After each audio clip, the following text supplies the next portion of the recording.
Hey everybody, welcome back. Hope your guys' Friday went pretty well. Mine kind of flew by a little bit, but still a good day, I guess. And the weekend looks to be even better, and this hat looks sideways. All right, so not a lot to talk about here today, but just a few things I want to get to before the weekend, and that's pretty much it.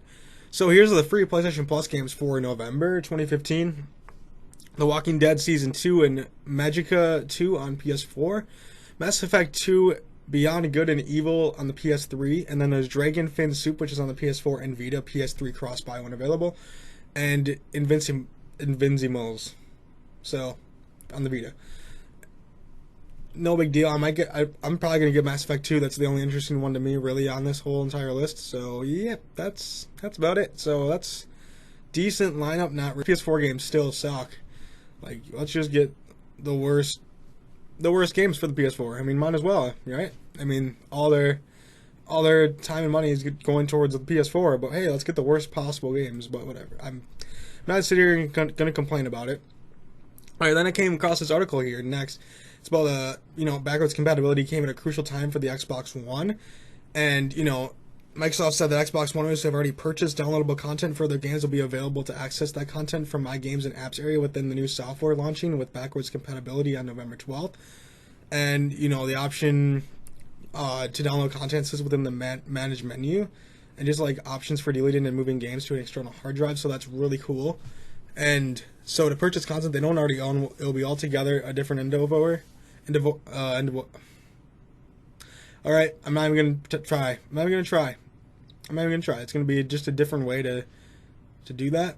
And I guess Microsoft said that when the new Xbox One experience launches, users will actually have to make all of their add-on content purchases through their Xbox 360 or on the Xbox website. And I mean, that's kind of cool. This is because the Xbox One compatibility will only integrate 360 games with the Xbox One experience at launch. It won't emulate the 360 software and store, which is understandable. I mean, I don't expect the 360 store to come up on the Xbox One, which at least you can still get your content and crap on the Xbox One, so that's really cool. I mean, that might say people that are waiting to upgrade to the Xbox One be like, hey, I can get all my content and everything on my Xbox One, and I can play all my You can't play all 360 games, but you can play a lot of your 360 games on the Xbox One, so it's basically an all-in-one system now. That's really, really cool.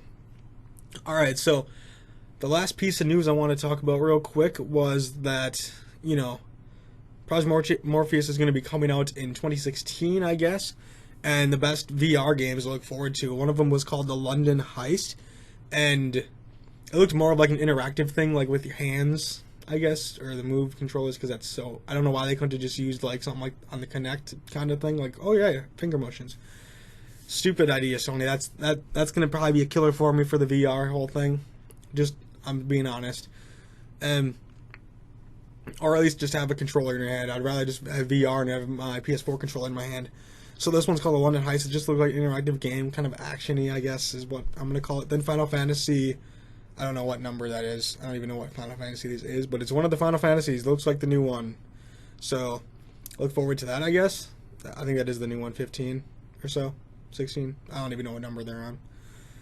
So I mean, they said for us there can be no going back. So looks like they're going to try to stick with virtual reality the rest of the series. I don't know if that's a good idea, just in case virtual reality fails. Then they had The Dead Secret, and there's a launch trailer in the description here, so if you guys want to go to the website, it's pretty cool. Pretty cool trailer. I mean, it pretty much just talked about most of the, or not, didn't talk about anything, but it just pretty much was like almost like a horror game / mystery solving game, and you just get to interact and stuff. It's pretty cool. Graphically, these games don't look the greatest. It's not like, oh my god, it looks like real life. They're not that great. I expected them to be better. I don't know if that's just my high expectations, but graphically these games are not really that good, to be honest, like graphically wise. But I mean, they could be fun to play. No, don't get me wrong. Just graphically, I expected them to be a lot better. And then the next one's going to be Until Dawn: Rush of Blood. Basically another interactive game. Basically, like, Until Dawn, I guess, is how I'm going to put it. It's basically just the same game, but you're in a VR headset, I guess, is what I got out of it. Okay, and then the next one is going to be Granturismo Sport, or Turismo, whatever you guys want to call it. And it's going to me, they didn't really point it out in the trailer, but it's probably going to be where you sit in your car. If you have a wheel or not, you have a wheel. You can look around and everything like you do in real life when you're in a car. You can look around in different directions. That's what I got out of it. They didn't really touch on it in the trailer, but I'm almost positive that's what it's going to be. I mean, it's a racing game. I mean, you really can't do a lot from there, you know.